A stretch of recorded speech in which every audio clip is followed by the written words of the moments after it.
Senhor Deus Pai Todo-Poderoso, queremos, ó Pai, te agradecer por mais uma vez estarmos aqui, Senhor Deus, nessa casa que é a casa chamada de oração, no lugar onde nós estamos adorando ao Senhor, onde o Senhor está presente, se faz presente, Pai, no meio do seu povo, Senhor Deus, de forma cultica, de forma pactual.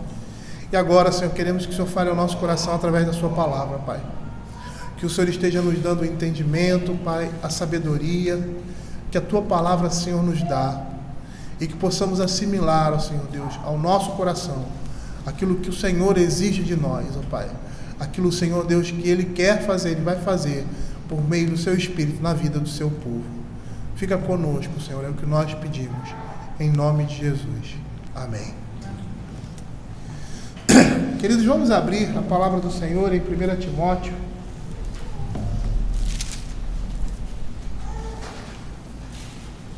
capítulo 3. E aí, nos versos de 3 em diante, onde nós inicialmente paramos. Antes de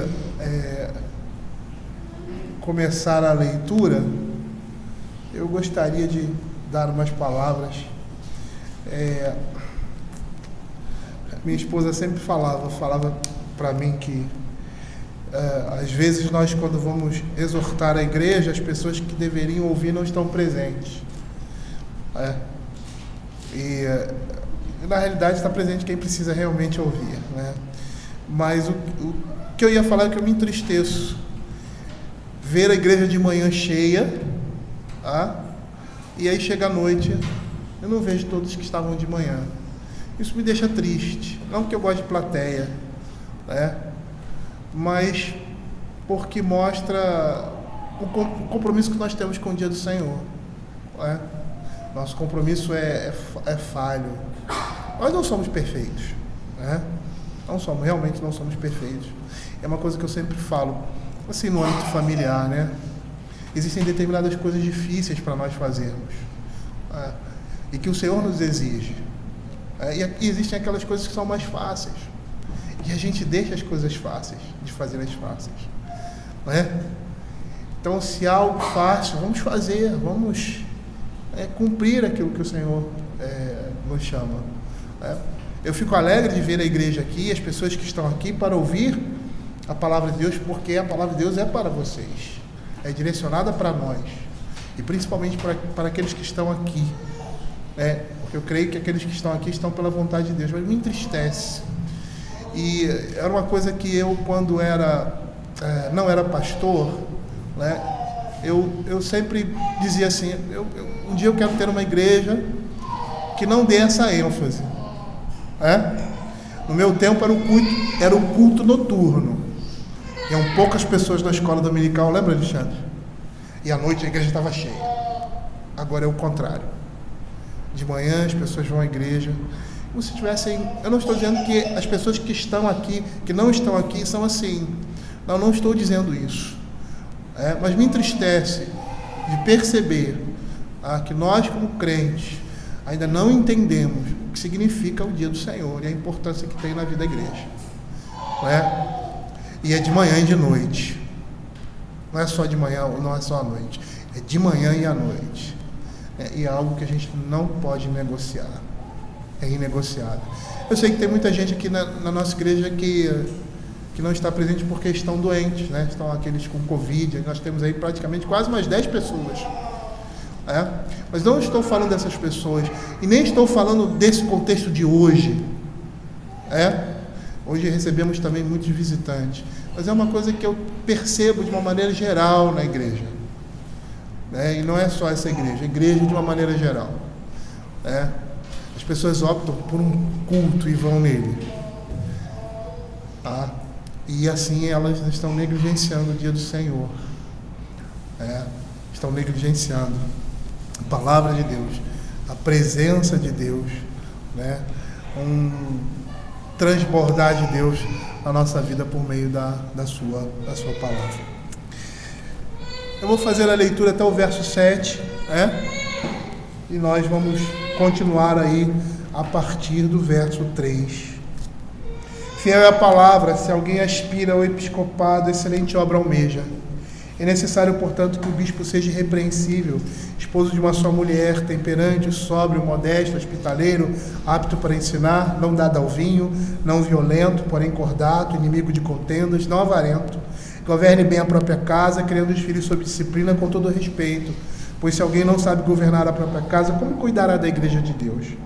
Não seja neófito para não suceder que se ensoberbeça e incorra na condenação do diabo. Pelo contrário, é necessário que ele tenha bom testemunho dos de fora, a fim de não cair no opróbrio e no laço do diabo. Nós vimos que o vocábulo irrepreensível seria como um prefácio, pois se referiria a todos os requisitos alistados por Paulo aqui para os bispos. É necessário, portanto, que o bispo seja irrepreensível, esposo de uma só mulher, temperante. E aí nós vimos que os primeiros requisitos se relacionam com a moral cristã. Esposo de uma só mulher, temperante, sóbrio e modesto. E que os outros se relacionam com os bispos em alguma relação definida, marcada com a igreja. Não dado ao vinho, não violento, inimigo de contendas, que governe bem a própria casa, que não seja neófito. E aqui, a partir do verso 3, nós temos as negativas, com relação a esses requisitos. Não dado ao vinho, não violento, que não seja neófito, que sabe governar, ou aquele que não sabe governar a sua casa não seria apropriado para esse ministério. Então nós estamos vendo aqui esses requisitos que se relacionam de alguma forma definida dos bispos com a igreja. E na última exposição que vimos, e aí nós vamos recapitular um pouquinho, a partir de algo que já falamos, que há uma relação entre o homem dado ao vinho com alguém violento, ou seja, contencioso, que gosta de uma discussão. E aí ele diz assim: não dado ao vinho, não violento, porém, a igreja está caindo, porém, cordato, inimigo de contendas. Aqui, como nós falamos anteriormente, nós temos o oposto daquilo que Paulo menciona anteriormente. Cordato é gentil, bondoso, pronto a ceder, paciente, amável. O cordato é uma pessoa flexível. E uma coisa que eu chamei a atenção dos irmãos na última vez, na última exposição, era que essas qualificações ou essas características ou virtudes não são específicas do presbítero, do pastor, mas são características que devem ser apresentadas em todo homem cristão ou em todo crente. Por isso, essa descrição aqui é importante, porque os bispos, eles devem apresentar isso como característica que vai chamar a atenção para a sua vocação. Mas não somente os bispos, mas todo homem cristão deve apresentar essas mesmas virtudes. Perceba aqui que a própria definição, ou seja, a explicação de cordato, é aquele que é inimigo de contenda, ou seja, alguém pacífico, pessoa que foge de demandas e rixas. Abre 2 Timóteo capítulo 2, verso 24. Nós vamos ver Paulo falando isso para Timóteo, como ministro. Ele diz assim: ora, é necessário que o servo do Senhor não viva a contender, e sim deve ser brando para com todos, apto para instruir, paciente. E é interessante porque ele fala em não violento, e a oposição, ou seja, o contrário de um homem não violento é um homem cordato. E uma pessoa pode não estar disposta a bater em alguém, porque literalmente violento é aquele que usa dos punhos. Mas é aquela pessoa que gosta de disputa oral. E era essa a característica daqueles seguidores do erro em Éfeso. Lá em 1 Timóteo capítulo 1, verso 4, ele diz assim: não se ocupem com fábulas e genealogias sem fim, que antes promovem discussões do que o serviço de Deus. Na fé, o ministro não pode ficar se envolvendo com essas coisas, perdendo o seu tempo em discussões, mostrando um comportamento de impaciente, imoderado e, no contexto aqui, violento. Abra 1 Coríntios capítulo 1, verso 11 e 12. Dentro desse contexto, além dos falsos mestres ali em Éfeso, nós podemos nos lembrar também dos contenciosos em Corinto, que afirmavam ser de partidos diferentes. Olha o que diz lá, 1 Coríntios capítulo 1, verso 11 e 12. Pois a vosso respeito, meus irmãos, fui informado pelos da classe de Cloé que há contendas entre vós. Refiro-me ao fato de cada um de vós: eu sou de Paulo, eu de Apolo, eu de Cefas, eu de Cristo. Acaso Cristo está dividido? Foi Paulo crucificado em favor de vós? Ou foste porventura batizado em nome de Paulo? Percebam o mafuá que estava aquela igreja ali. Por quê? Porque os líderes daquela igreja, os homens daquela igreja, gostavam de disputas. Olha o que o capítulo 3, verso 3 vai dizer. Paulo vai dizer para eles qual era a condição e a situação daqueles homens que provavelmente se achavam, grandes teólogos. Eu sou de Apolo, eu sigo a linha de Paulo. Olha o que ele vai dizer: porquanto havendo entre vós ciúmes e contendas, não é assim que sois carnais e andais segundo o homem. Eles estavam mostrando a carnalidade, e a carnalidade ali demonstrava infantilidade na fé. E é isso que ele vai falar nos primeiros versos. Eu não pude falar a vocês como espirituais, e sim a carnais, como crianças. Você já imaginou um presbítero, um pastor, que gosta de uma discussão, que gosta de uma briga, que gosta de contender, que é discordante em tudo, um brigão? Veja como isso é prejudicial na vida de uma igreja. E muitos jovens estão abraçando o ministério nessa perspectiva. E acham que isso é apologia. Eu sou um apologeta. Não. Você é um contencioso. Na realidade. E aqui o apóstolo Paulo, ele bota aqui uma oposição, uma grande oposição nesse verso. De um lado temos o homem dado ao vinho, violento, consequentemente, e de outro lado temos o cordato, inimigo de contendas. E aqui a pessoa cordata é indicada como diametralmente oposta ao irascível. E embora o homem cordato nunca comprometa a verdade do Evangelho, ele se dispõe a ceder quando se trata de seus próprios interesses.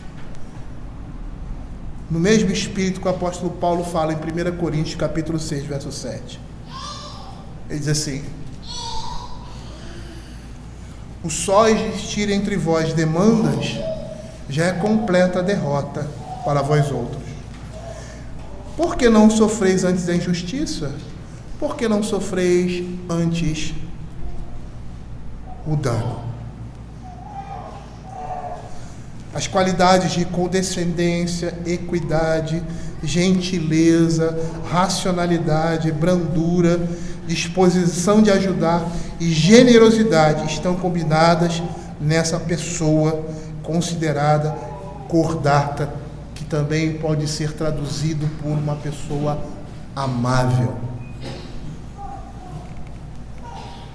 Na vida ministerial,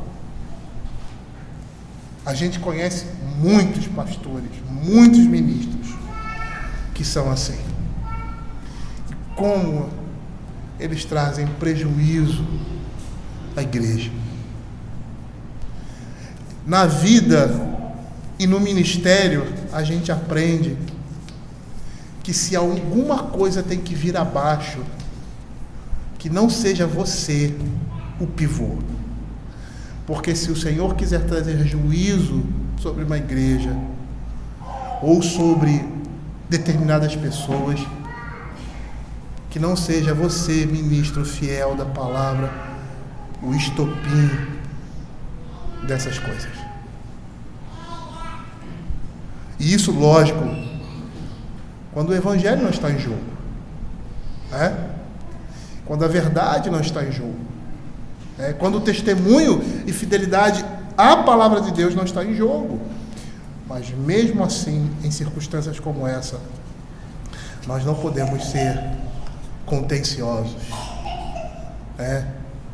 porque o ministro, por mais que seja um homem pecador, um homem como qualquer outra pessoa, ele deve aparentar maturidade, ele deve ter maturidade, não somente cristã, na fé, como também na vida.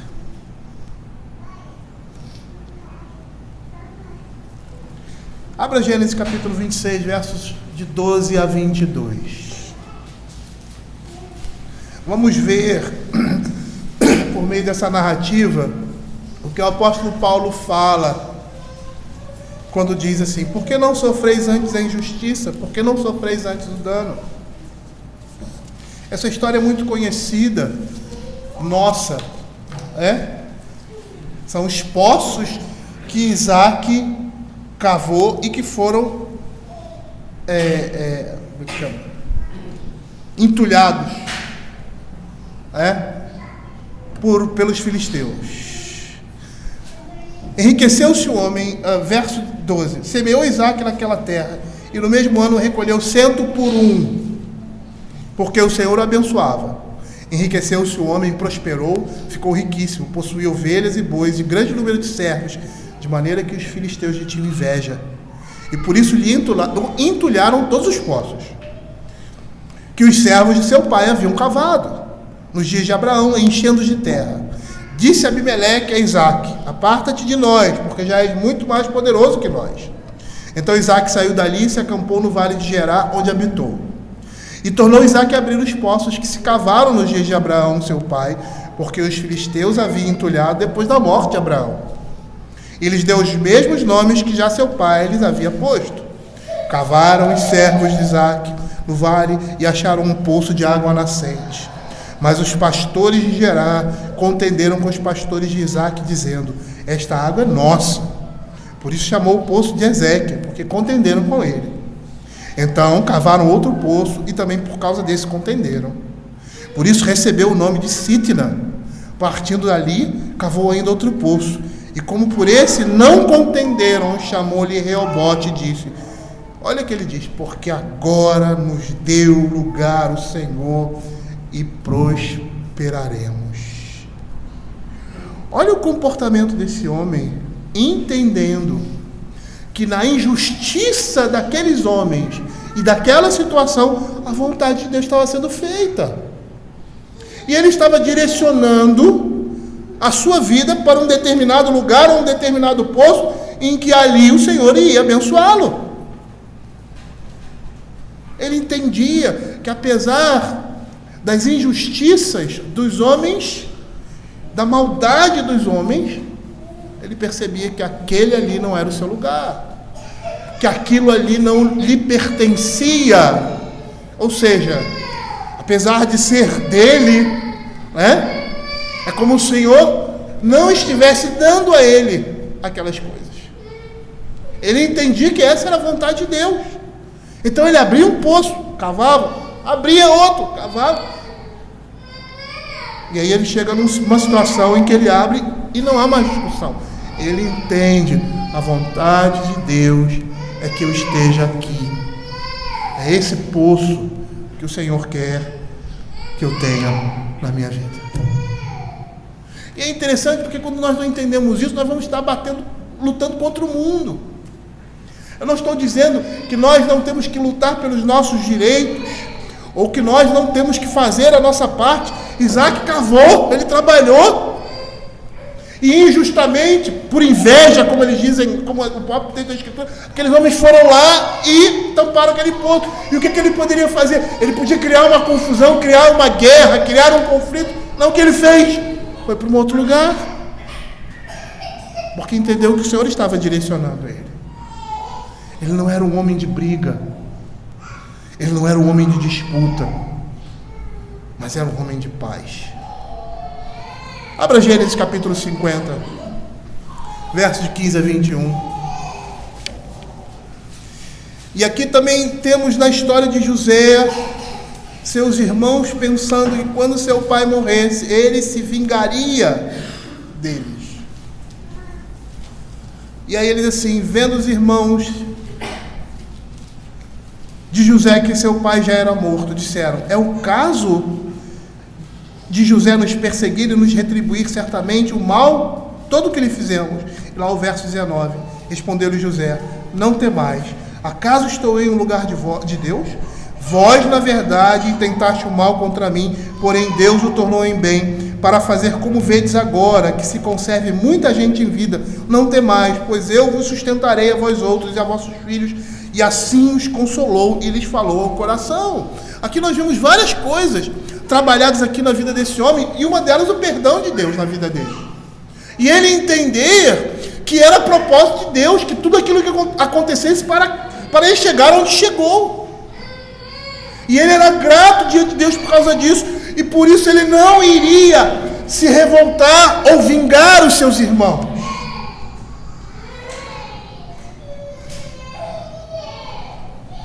Tanto Isaac quanto José perceberam que a mão de Deus está por trás de todas essas coisas, para que a sua vontade prevaleça e a nossa disposição esteja em Deus e não nas coisas. Um homem contencioso, ele não entende isso. E como muitas vezes nós vemos no meio da igreja pastores e líderes agindo dessa forma, tendo essa disposição, criando confusão e trazendo a confusão não somente para si, mas para toda a igreja. E como isso é danoso, extremamente danoso para um líder cristão. William Barclay, falando sobre essa característica do bispo, ele classifica o homem que é inimigo de contendas como alguém desinclinado para a luta. Ele diz, há gente que, como poderíamos dizer, é feliz agredindo a seus semelhantes em sua relação com eles. Entretanto, o verdadeiro líder cristão não deseja nada tanto como a paz com o seu próximo. Um líder cristão, um bispo, um pastor, ele não pode ser um homem de briga, ele não pode ser um homem de confusão, ele não pode ser um homem de contenda. Ele é aquele que está ali com o propósito de instruir, de ser exemplo e de muitas vezes sofrer o dano e a injustiça por amor a Cristo e por amor também às ovelhas de Cristo. Mas ele continua inimigo de contendas, não avarento. E nós vamos perceber que todas as pessoas cobiçosas, elas são amantes do dinheiro. E é isso que significa uma pessoa avarenta, aquele homem obcecado por ganhar dinheiro.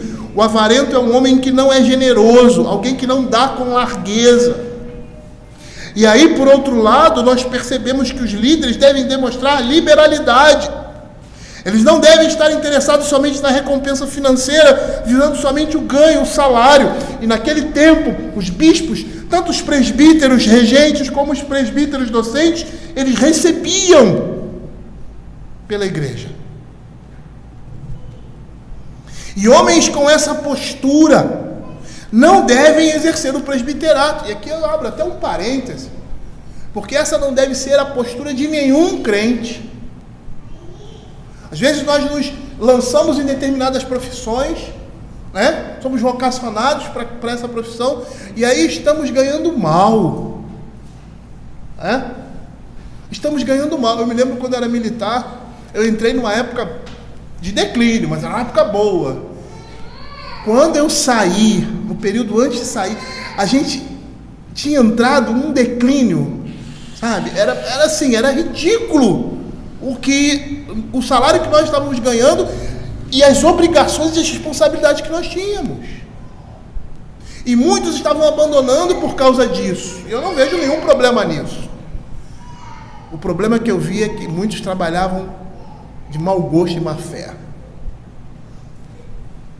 porque não estavam recebendo bem. Isso é pecado. Não só no presbítero, mas no homem. Porque nós não trabalhamos pelo salário. Por mais que você almeje, né? E não há nada de errado em você ter uma profissão e querer ganhar muito bem por aquilo que você faz. E você pode fazer todo o esforço que não seja pecaminoso para que isso ocorra. Como diz Lutero, por um sapateiro que queria abraçar o monastério, né? Ele disse: o que eu faço agora que eu me converti, achava que deveria entrar para alguma ordem monástica. Ele disse: olha, faça um bom sapato e cobre um preço justo. Não é errado isso. Não é errado viver daquilo, do suor do seu trabalho. Digno é o trabalhador do seu salário, e você trabalhar com afinco, com o objetivo de receber, e receber bem. Mas o seu trabalho não pode depender disso. Ele tem que ser bem feito, você ganhando bem ou não, porque você está servindo ao Senhor, e isso é avareza. Quando nós agimos assim, nós estamos sendo avarentos, e muito mais ainda com relação àqueles que são ministros. Os homens com essa postura, eles não devem exercer o presbiterato. E muitas vezes essa avareza se manifesta de várias maneiras. Como, por exemplo, você ficar aborrecido porque outros estão ganhando melhor do que você. E aí você vai perceber que a avareza produz inveja. E como é engraçado, né? Às vezes nós ficamos tristes porque algumas pessoas estão ganhando muito bem, estão se dando muito bem na vida, e nós não. Em vez de nos alegrarmos com eles, nós nos entristecemos. Isso é pecado, isso é avareza. E a avareza produz inveja. E nós precisamos lutar contra essas coisas. Agora, um ministro, um bispo, não pode ter esse tipo de sentimento. E aí você vê determinados pastores que só pensam em pastorear igrejas que possam lhe dar um retorno financeiro. Eu sei da situação pastoral, né? Em geral, um pastor não recebe muito bem. São raros os pastores que ganham bem. Mas ele não pode ter isso no seu coração. Ele não deve ser movido por aquilo que ele ganha ou aquilo que ele recebe. Porque esses que assim fazem são aqueles também que deixam de confrontar pessoas por medo de desagradar e por medo também de perder uma boa remuneração. E aí o bispo deve ser alguém longe, que esteja distante da atitude de Judas, que tudo faz para enriquecer por meios desonestos. Lá em João capítulo 12, verso 6, ele diz a palavra do Senhor assim: João criticando ali os seus irmãos, quando ele diz assim: por que se vendeu esse perfume, quando foi oferecido ao Senhor, por 300 denários, não se deu aos pobres? E na realidade estava falando aquilo, não porque ele tivesse cuidado com os pobres, mas porque ele era o tesoureiro, e ele se aproveitava do dinheiro que era lançado ali. Ele era um ladrão. E o ministro deve estar longe de ter como meta principal a aquisição de tesouros terrenos, mesmo quando os meios empregados sejam honrados. E provavelmente é por isso que Paulo, lá em 1 Timóteo capítulo 6, de 9 a 10, fala o que ele fala, provavelmente pensando nos homens de Éfeso, onde Timóteo estava exercendo seu ministério. Ele diz assim: ora, os que querem ficar ricos caem em tentação e cilada, e em muitas concupiscências insensatas e perniciosas, as quais afogam os homens na ruína e perdição, porque o amor do dinheiro é a raiz de todos os males, e alguns dessa cobiça se desviaram da fé e a si mesmos se atormentaram com muitas dores. Matthew Henry, comentando sobre isso, ele diz assim: aquele que não é cobiçoso de torpe ganância, que não permite que seu ministério descambe para algum desígnio ou interesse particular, que não usa de meios egoístas, desprezíveis ou sujos para ganhar dinheiro, que está morto para a riqueza desse mundo e vive acima disso. A avareza é nociva para qualquer pessoa, pior ainda em um ministro cujo chamado o leva a ter tanta comunhão com o outro mundo.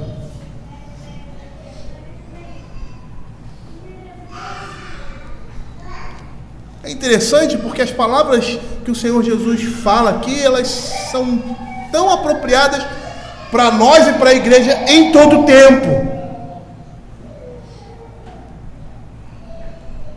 E como nós precisamos ouvir essas coisas, guardá-las no nosso coração e seguir esse padrão. E aí agora ele vai falar sobre a família. A Escritura vai exigir que o presbítero seja um bom ou aprovado chefe de família. Verso 4 e 5. Que governe bem a própria casa, criando os filhos sob disciplina, com todo respeito, pois se alguém não sabe governar a própria casa, como cuidará da igreja de Deus?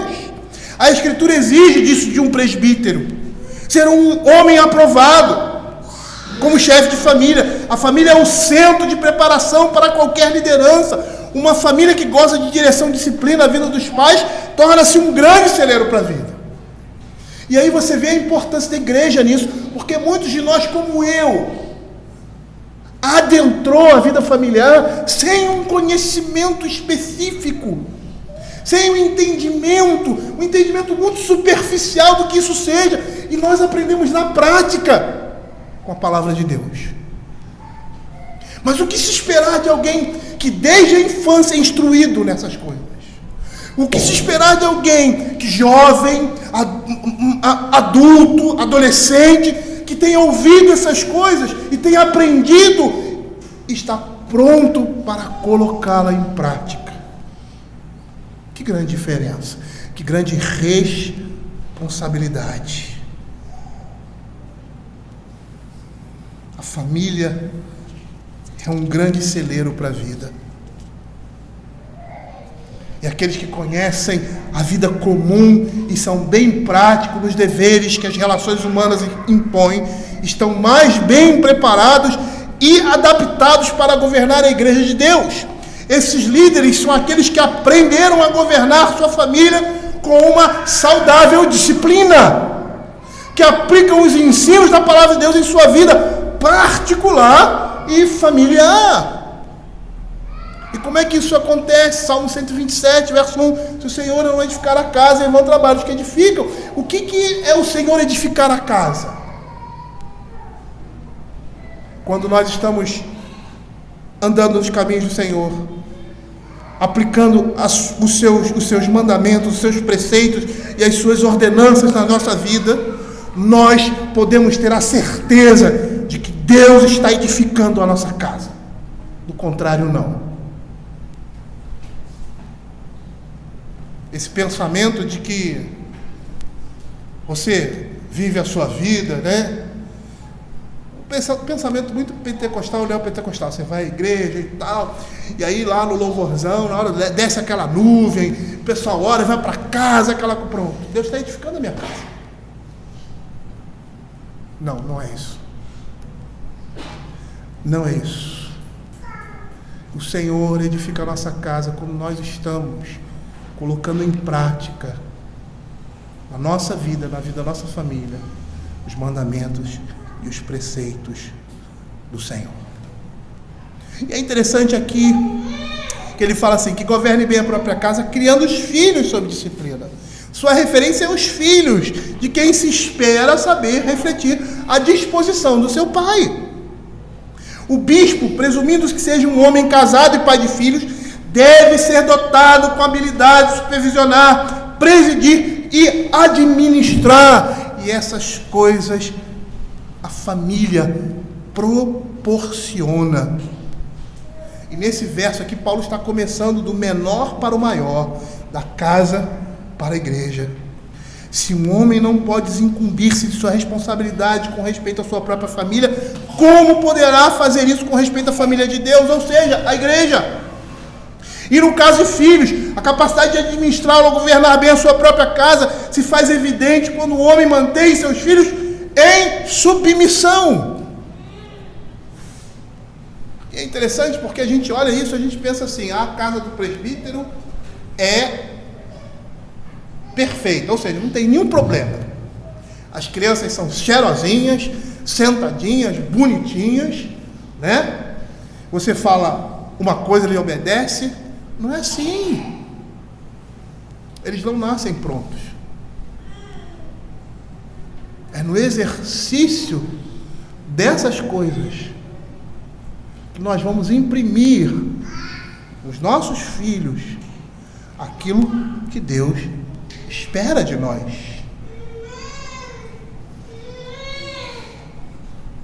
Matthew Henry diz o seguinte a respeito disso: o bispo deve ser alguém que cuida bem da sua família, que governa bem a sua própria casa, para que sirva de exemplo para outros chefes de família e que possa, por meio disso, dar provas da sua aptidão em cuidar da igreja de Deus.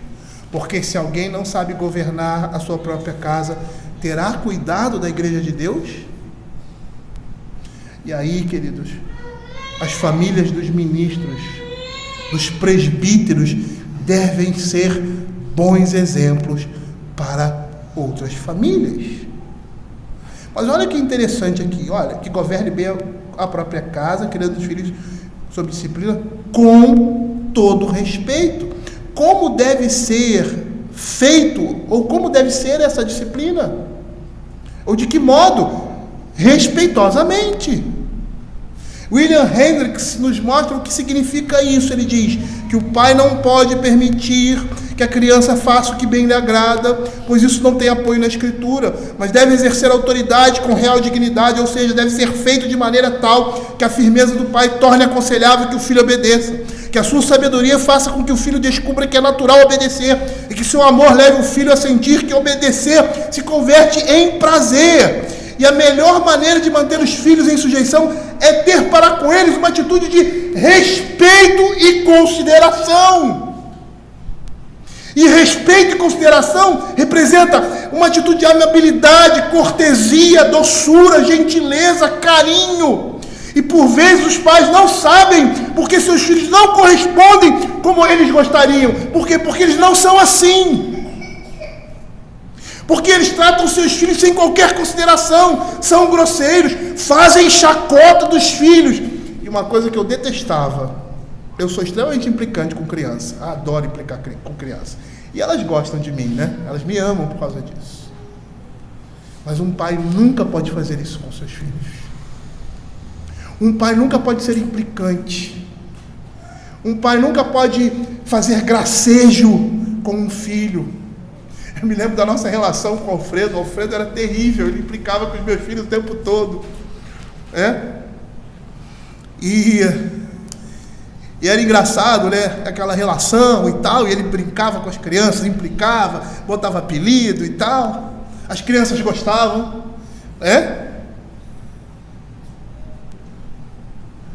Mas eu não podia fazer isso. Porque o que eles devem esperar de mim? Segurança. Confiança. Uma criança da idade da Rebeca, ou do João, da Elisa, ou de qualquer idade da infância, ela deve olhar o seu pai e saber que nunca, em momento algum, ele fará nenhum comentário depreciativo ao seu respeito. Se ele tiver que fazer isso, ele vai fazer pessoalmente. Meu filho, você está errado, essa atitude é assim, assim. Mas nunca em público, como se estivesse chacotando ou implicando para que o filho fique nervoso, como o Alfredo às vezes fazia com os meninos. Eu não tinha desejo disso, de fazer isso com eles. E se tivesse, eu me continha, porque eu entendia que os meus filhos deveriam olhar para mim e sentir segurança em todo o tempo. E eu às vezes até exagerava, né? Simone de vez em quando fazia umas brincadeiras comigo, né? Nesse sentido, mas era uma coisa entre nós, tá? Porque eu exagerava com esse tipo de coisa. E era um bom exagero. Porque eu queria que os meus filhos sentissem segurança no amor e no carinho que eu devotava a cada um deles. E por causa disso, dessa falta de consideração, dessa grosseria, de fazer chacota, colocar determinados apelidos nos filhos, ridicularizando,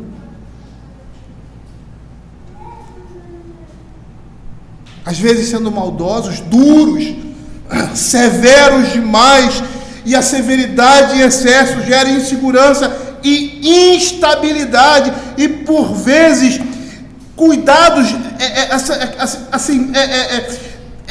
desnecessários, cuidados excessivos, sugerindo que você não confia nele, produzido em seus filhos. E é isso que o cuidado excessivo, desnecessário faz. Gera frouxidão, preguiça, negligência. Porque todas essas coisas serão motivo de desculpa, porque eles foram extremamente cuidadosos. E eu falo cuidadosos assim, mas que não deixam os filhos nem respirar. Tudo em excesso é ruim. E algumas coisas em excesso são piores do que outras, porque vão gerar preguiça, negligência, falta de confiança. E isso na idade adulta pode ser motivo e desculpa para preguiça, leniência. Como aquele texto, um leão está na rua, eu não vou sair, eu não vou trabalhar. Está muito frio, está muito quente, está escuro demais, está claro demais. O excesso nunca será bom. Nunca. A única coisa em excesso que é bom é amor. E o amor verdadeiro. Porque o amor pecaminoso, na realidade, em excesso, não é amor. Matthew Henry diz que os ministros devem ter seus filhos em sujeição e que, portanto, é dever dos filhos dos ministros submeterem-se às instruções que lhes são dadas. Perceba que uma família estruturada não gira em torno somente de um homem ou de uma liderança. Gira também, está relacionada também à sua esposa, porque a mulher sabe edifica a casa, e nós vamos falar mais adiante sobre isso, eu não já falei. E os filhos também têm responsabilidade, porque eles devem submissão aos pais. Se você pegar Efésios capítulo 6, a primeira coisa que nós temos ali é: filhos, obedeçam aos vossos pais. Como diz a lei, honra teu pai e tua mãe. desde a mais tenra infância. A criança precisa saber da sua responsabilidade. Nossos filhos não podem crescer alienados, né, achando que a desobediência ou qualquer outro tipo de comportamento que seja contrário à determinação dos pais, ou seja, a palavra de Deus, seja alguma coisa normal. Não, é pecado. Eles precisam entender isso desde pequeno, que a desobediência, a falta de submissão é pecado contra Deus. E aí ele diz: os ministros devem ter seus filhos em sujeição, e que, portanto, é dever dos filhos, dos ministros, submeterem-se às instruções que lhes são dadas, mas que essa sujeição não deve ser austera, rígida, rigorosa, em que há pouca flexibilidade, mas modesta. Nós estamos destruindo a vida dos nossos filhos quando agimos assim, achando muitas vezes que estamos fazendo melhor.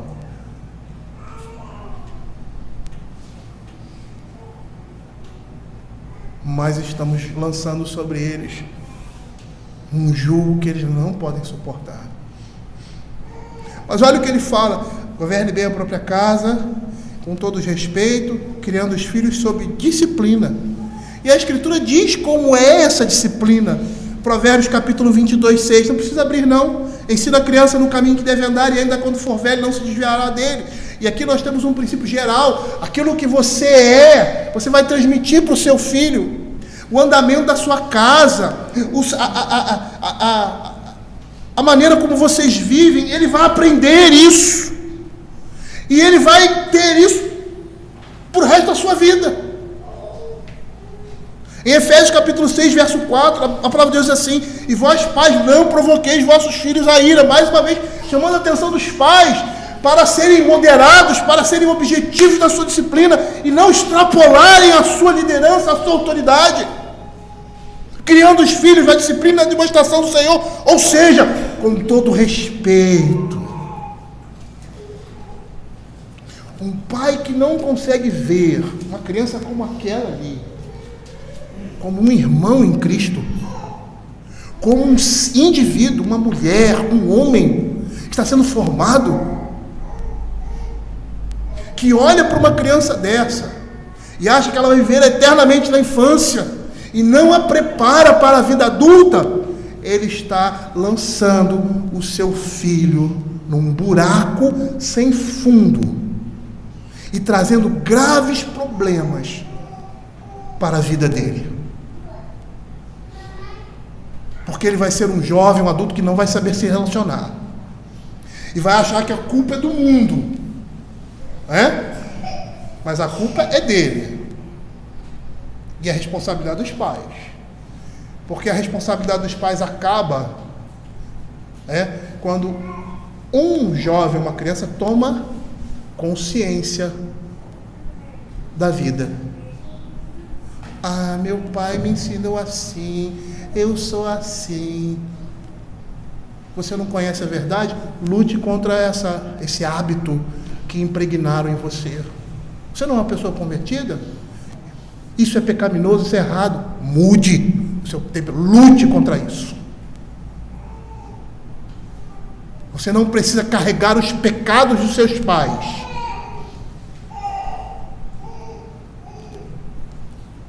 Isso não é desculpa. Provérbios capítulo 29, 17, corrige o teu filho e te dará descanso, dará delícias à tua alma. Ele está falando de correção, ele está falando de disciplina, ele está falando de admoestação. E em Deuteronômio capítulo 6, versos 6 a 7, ele diz assim: essas palavras que hoje te ordeno estarão no teu coração, tu as inculcarás a teus filhos, e dela falarás assentado em tua casa, andando pelo caminho, ao deitar-te, ao levantar-te. Nós temos aqui o que significa essa disciplina que Paulo fala aqui, essa disciplina bíblica. E por vezes pensamos que é só bater e orar com eles. A gente acha que a disciplina é esse ato, e que é também, né? Meu filho errou, ele pecou, eu vou lá, você pecou e tal, leva no quarto, disciplina, ora com ele e tal, e aquela coisa toda, acabou ali. Não, não acabou ali. Isso é um aspecto da disciplina. Ele é um aspecto que está envolvido na disciplina. Mas a disciplina é muito mais do que isso. E Deuteronômio capítulo 6, verso 7 mostra isso. É envolvimento, é vida familiar, é conhecer, é deixar que os seus filhos conheçam você. É se relacionar com ele como pessoas, como amigos futuros, como pessoas que você vai conviver, como homens e mulheres que vão viver com você eternamente e nesse mundo.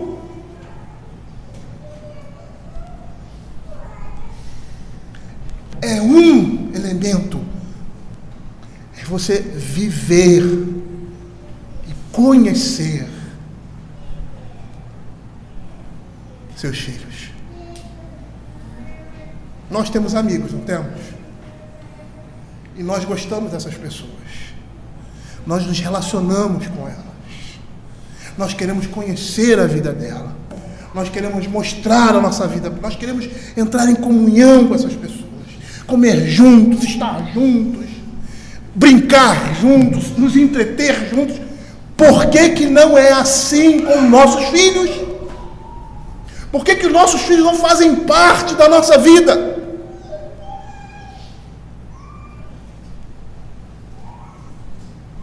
Isso é disciplina, isso é vida no lar, isso é vida cristã. Eles vão aprender com o que estão vendo e no relacionamento que tem com vocês. E é uma coisa que eu sempre digo para quem vai casar: casa cedo. Casa cedo, tenha filho cedo e se envolva. Aproveite a sua juventude para se envolver com seus filhos. Para rolar no chão com eles, para brincar de futebol, para levar não sei aonde, porque vai chegar uma época que você não vai ter mais gás para isso, você não vai ter mais corpo para isso, você não vai ter mais físico para isso. E nossos filhos pequenos precisam disso.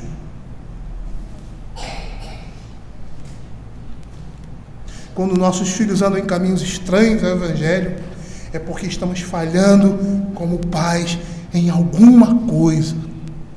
E essas aqui são promessas de Deus. Se fizermos como a palavra de Deus nos fala, nós vamos colher frutos gloriosos, porque é tamanha vergonha para um presbítero, um pastor, que tenham filhos que levam vida dissoluta e escandalosa. Lá em Timóteo 1, capítulo 6, nós vemos, capítulo 1, verso 6, nós vemos que os filhos dos presbíteros não devem ser desobedientes e rebeldes, nem passíveis de repreensão por dissolução ou imoralidade. Olha o que diz: alguém que seja repreensível, marido de uma só mulher, que tenha filhos crentes, que não são acusados de dissolução nem insubordinados. O comportamento dos filhos deve ser regulado em toda a castidade, modéstia e seriedade. E se um líder não é capaz de dirigir sua própria casa, será plenamente incapaz de governar o povo de Deus. E eu falo uma coisa: isso não quer dizer que você não terá problemas dentro do seu lar com seus filhos. Problemas de pecado. Seus filhos entristecendo o seu coração por determinadas atitudes que eles tomam. E aí o que você vai fazer? Você vai pastorear o coração deles. Porque é isso que você faz com a igreja. Vai pastorear. Nossos filhos não são robôs. Nem vêm prontinhos, nem nós. E nós, quando começamos nesse relacionamento com os nossos filhos, de levar a sério uma disciplina bíblica, a gente vai ver que os pecados maiores são nossos. Nós vamos ver que na nossa disciplina, quando estivermos disciplinando nossos filhos, nós estamos disciplinando o nosso próprio pecado, muitas vezes. E vamos ter a necessidade de nos arrepender primeiro, para depois aplicar uma disciplina bíblica, uma instrução. Calvino diz o seguinte: que autoridade pode um homem ter no seio do seu povo quando a sua própria vida familiar o faz desprezível? Um homem que fale influenciar piedosamente a sua família não está apto ao cargo público de oficial da igreja. É interessante a gente olhar Tito 1,6, quando ele diz assim: que tenha filhos crentes que não são acusados de dissolução nem subordinados. É interessante como a nossa cabeça é muito fechada. Nós temos uma cabecinha muito fechada. A palavra filhos aqui é teknon, ou seja, é aquele jovem ou menino dependente dos pais, que está debaixo da sua autoridade e direção. Se um filho nessa situação é dissoluto e insubordinado, ele vai demonstrar falta de governo do homem da casa. Porque os nossos filhos podem até não ser crentes, porque a conversão não depende de nós. E vai chegar num ponto que você vai perceber que o seu filho é um homem incrédulo, apesar de toda a instrução que você deu para ele. Por quê? Porque está faltando o quê? Não está faltando, né? É Deus trabalhando no coração do homem. E você é um instrumento nas mãos do Senhor para a conversão dos seus filhos.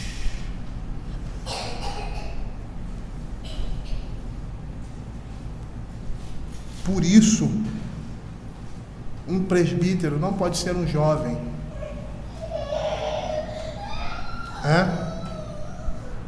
Não que isso seja... Tá aí outra coisa que nós somos bem quadradinhos. Nós sempre vamos para os extremos. O presbítero ele deve ser alguém experimentado, alguém que tem experiência, alguém que demonstre isso.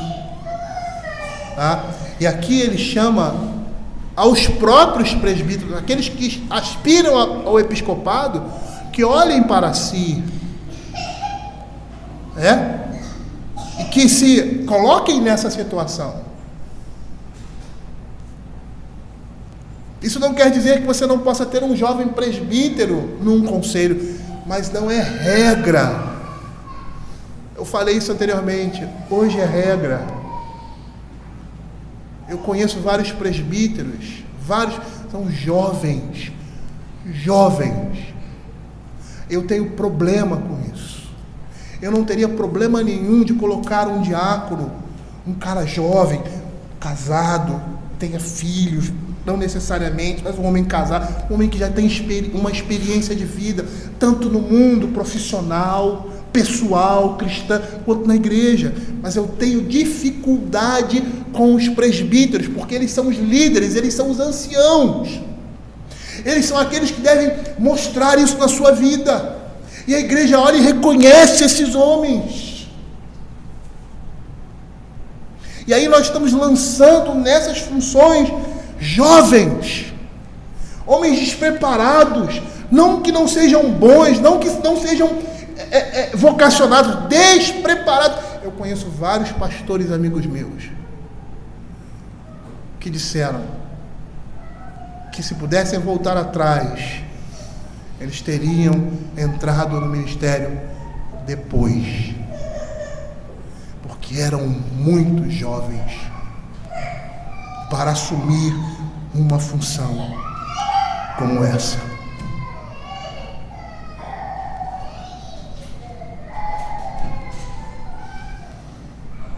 Eu gostaria de, antes de terminar esse tópico, falar sobre as esposas. Rapidamente. Lá em Provérbios 14, verso 1, diz que a mulher sábia edifica o lar. E nesse contexto de liderança familiar, a mulher prudente é uma grande auxiliadora.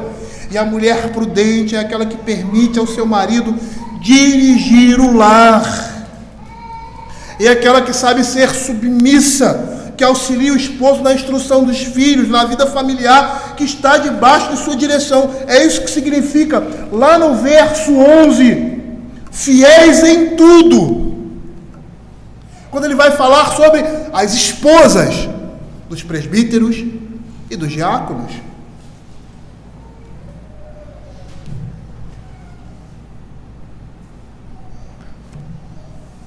Às vezes você tem homens que são vocacionados, são preparados para isso, mas que as suas esposas não estão prontas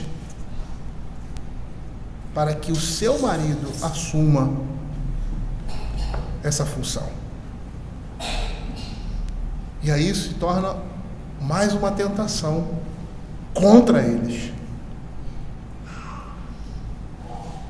Porque alguém só pode liderar quando os seus liderados assim o permitem. E na relação familiar é assim.